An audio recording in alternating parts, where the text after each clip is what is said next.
And this week's trending topic is the boundaries in parent-child relationships.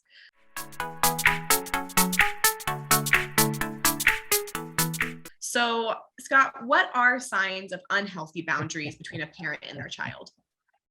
Our culture, unfortunately, has messed this up quite a bit, where there aren't a lot of good boundaries. Yeah.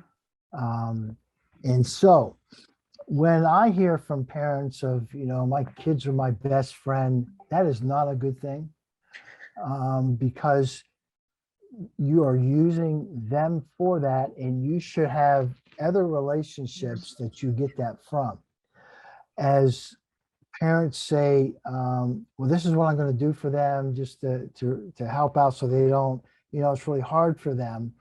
What happens is they come in so the child doesn't experience difficult things, or they take ownership.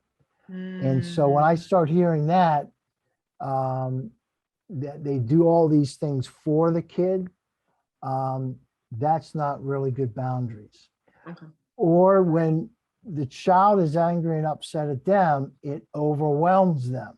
Well, that's not good boundaries, because all of their worth is tied up on how my child feels about me. And that's where a lot of us get, we want the trophy child.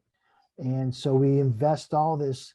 So when I hear those things, those are just three of about 25 other things out there that I hear that it's kind of like, that's not real good, even though they think that's a great thing, that, oh, I am best friends with my kid, and that's a proud thing. That's an awful thing. Why do you think it can be like a problem to be like a best friend then? Or how do you think parents can be friends then with their child, but kind of still have that line? That's a great question. Here's the problem is with all of those is the child doesn't grow up. And so it's like, oh, the child is very weak. He can't do this. He can't tolerate all this pain. I see. And so then the child gets to be very fragile. And so the world is a lot bigger than the child, because the child's so small, and the child is either a sense of entitlement that you should, employers, everyone should cater to me, or they are really small, get depressed and really anxious because I can't handle the world.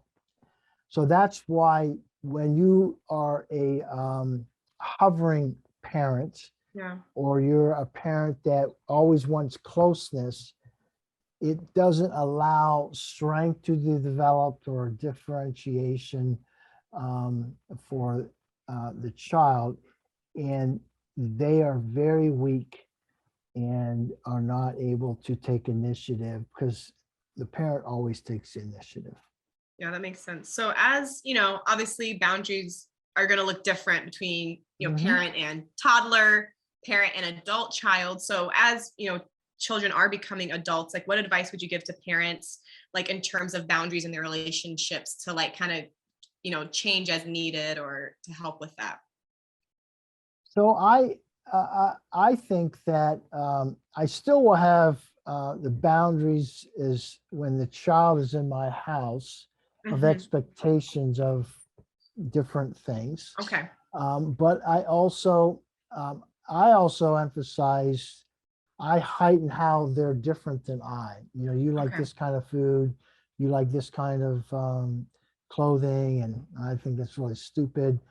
But they still feel that I'm close to them. So that allows them to establish their own boundaries. And then when they choose to disobey, I just create loss. I don't try to lecture them. I don't try to, okay, this is what we need to do. They usually can figure that out. I create loss so that life is miserable, and they have that remorseful kind of, boy, this didn't really work out as well as what I expected. When they, they've graduated from college, or even high school, and they're out on their own, Yeah. I may see a lot of things that I don't agree with. Right. It's their life. And I can't come in and rescue when there's difficulties. I come alongside and Yeah. I will listen. But I always have to balance on, they need to have friends, they need counseling, they get counseling. So I'm alongside, but I'm one of many. Yeah. And so often I hear from parents of, either they should do these things, they're kids, and, I keep challenging them. That's crossing boundaries Okay. that are, it doesn't let them grow up, or they're going to resent that and move further away from you. That's a good insight. So on the flip side though, so say, as an adult, you feel like you're trying to create healthy boundaries, but your parents, kind of want to keep kind of crossing those boundary lines. Right. Like how do you, so what advice would you give to like the adults who's trying to help their parent, like respect their boundaries? Right. So I can tell you some ideas, Okay. but you have to, the person has to grow in their sense of separation, that Okay. I'm different, that I can be okay as I'm different than mom and dad, in their own authority, that instead of feeling one down, they feel more mutual. And so often when people come in and that's the issue with parents trying to control them and so on and so forth, we'll listen to that, but it will always back into, I help them grow in their separation. So I'm okay if I'm not liked. I'm okay if I'm different. I'm okay, and this is the tough part, even when someone's angry at me. That's a tough one, even for me now. And I'm okay if a person in authority doesn't like me. I'm okay if I choose not to do what an authority person or an authority system says. And so if I grow in those things, then it will be easier for me to say, Mom and Dad, I know you think that we should not buy that house, but this house because of this, this, and this. We really enjoy that house and we really want that house. And they may say, yeah, but the sewer system is, I understand that, but we really enjoy that house and that's exciting for us. But do you realize the neighbors that you have? Yes, I know the neighbors are loud and I know they party a lot. So whatever the biggest fear is, but we really enjoy that house and are looking forward to be in that house.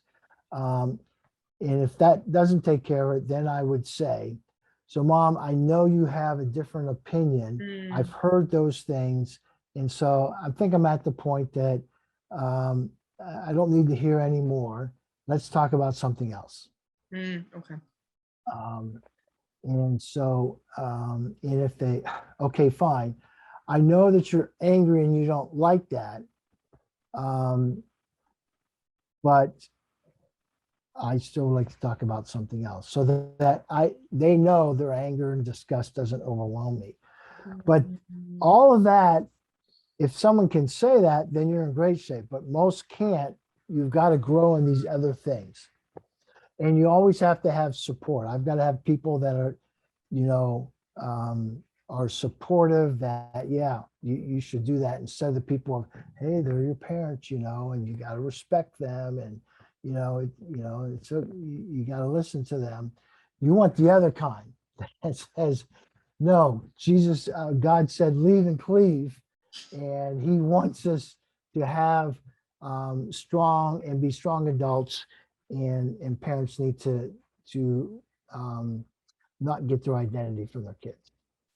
Yeah, I love all of that. That was really well said. And it just seems like for both people, just having their own sense of identity, whether you're the parent or the child, is just so important. Like, it's not about like, they're not just really be melding into one person or one personality, but really having their own individual sense of self is where a lot of these boundaries, like healthy boundaries, seem to stem from. Yeah. And actually, that is the nature of reality, because God could have just been one God, but he's three in one. So see, naturally, there's two things that because he's three in one, I mean, he was pretty smart to be this way. I don't know.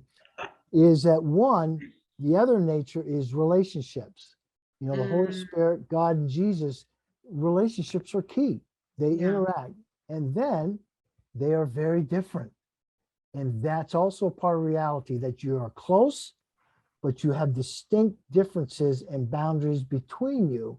And that's, so it's just built into the fabric of nature, which we then distort. And our culture distorts it a lot, both relationships and boundaries. We're very superficial in relationships, especially with all of the gaming and you know, internet and social media, and then, you know, all these activities, instead of just hanging out like I used to do as a kid growing up on the front porch and we just talk.